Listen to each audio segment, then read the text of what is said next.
Meus amigos, eu sou Anísio e estou aqui para gravar mais um vídeo para você, para falar sobre a proposta de Deus com relação à sua criação. Vamos falar sobre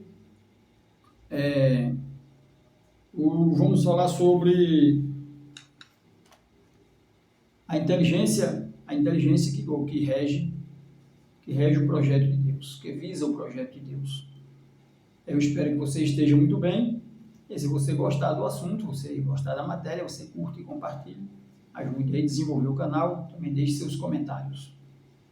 Bom, a primeira fase da criação de Deus, todos nós sabemos que foi quando ele começou a organizar os átomos a partir de partículas elementares, de fato, porque os átomos eram considerados partículas elementares. Entretanto, a física mais moderna, a física quântica, a mecânica, né, descobriu as partículas menores que compõem os átomos, então as partículas de fato elementares. Então para que Deus pudesse organizar um átomo, ele teve que primeiro criar forças, criar regras, criar leis e forças que pudessem controlar, administrar, né, as partículas. Por exemplo, o interior de um átomo é composto por prótons e nêutrons. Uma vez que ele é composto por prótons e nêutrons, como os prótons são positivos, a tendência é se repelir. Então, Deus colocou os nêutrons ali misturados para poder amenizar essa tendência de repulsão entre os prótons. Mas, ao mesmo tempo, Deus criou elementos que geram forças que podem agregar, que fazem agregar os prótons no meio do núcleo. Então, esta força gerada por estes elementos elétricos, são chamadas de força nuclear forte. Essa força nuclear forte faz com que ela é mais forte do que a força de repulsão entre os prótons, faz com que eles se mantenham agregados. Deus criou também a força fraca, a fim de permitir que as partículas elétricas pudessem interagir. E também, uma vez que estas partículas elas tinham que operar, elas tinham que manter funcionando esses átomos, Deus teve que elaborar uma espécie de inteligência mecânica que faz com que as partículas elas se locomovam e elas se organizem, obedecendo estas forças naturais, né, criadas, estabelecidas dentro da estrutura que Deus organizou para a criação dos átomos, certo? Bom, quando Deus partiu para a próxima etapa da sua criação, no caso dos seres vivos, Deus, quando organizou as células, você percebe que a célula é uma estrutura muito mais sofisticada e autônoma. Então, a célula não é controlada por força, os componentes da célula que permitem a célula funcionar como uma fábrica, produzir proteínas e se organizar, se estruturar, se replicar, se dividir, essa coisa toda aí, né? Toda essa estrutura interior da célula, ela possui uma inteligência, é uma espécie de inteligência artificial, né?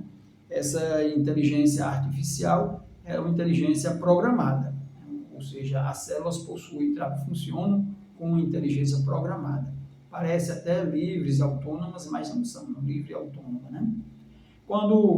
No caso, quando Deus projetou os seres humanos, a expectativa era que estes se transformassem em seres livres e autônomos, então tivesse uma inteligência completamente livre e criativa. Então, o terceiro nível mais elevado da criação de Deus era para ser os seres humanos, né, fazendo o exercício da sua inteligência com liberdade e criatividade. Por que liberdade e criatividade? Porque os homens seriam como administradores do universo e os homens iriam produzir surpresas, implementar a beleza do universo usando a sua criatividade. Essa era a expectativa de Deus, né? Por isso, hoje, a física quântica, ela chegou a um entendimento, a um conhecimento completamente assustador, que as partículas, elas se comportam como onda ou como partículas, dependendo de se estão sendo observadas ou não. mesmo se a observação não seja feita diretamente pelo olho, mas seja na presença de um detector colocado pelos humanos, a partícula se comporta como onda, deixa de se comportar como partícula.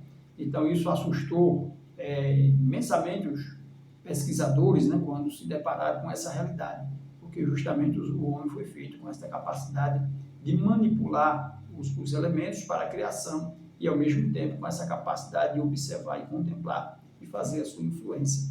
Dessa forma, o homem produziria beleza usando a sua liberdade, sua criatividade, a sua inteligência livre, podia fazer surpresas, né? Surpreender Deus com as suas invenções, com as suas criações, cultivando o seu coração de amor, né, filial com Deus, devoção, né, de piedade com Deus. Né? Esses sentimentos não tivessem sido destruídos lá no princípio da criação, e os homens realmente estariam produzindo extremas belezas, né, exuberantes belezas, para encantar cada vez mais, né, o coração de Deus, e Deus podia viver realmente pleno de orgulho e satisfação e seja imensamente honrado, né, com a sua criação ou através da sua criação, nós seres humanos. Ainda tem um tempinho ainda para nós corrermos atrás desse objetivo, e eu espero que nós possamos despertar a nossa consciência, o nosso coração, para podermos fazer deste sonho e expectativa de Deus uma realidade. Que Deus abençoe a você e a mim também.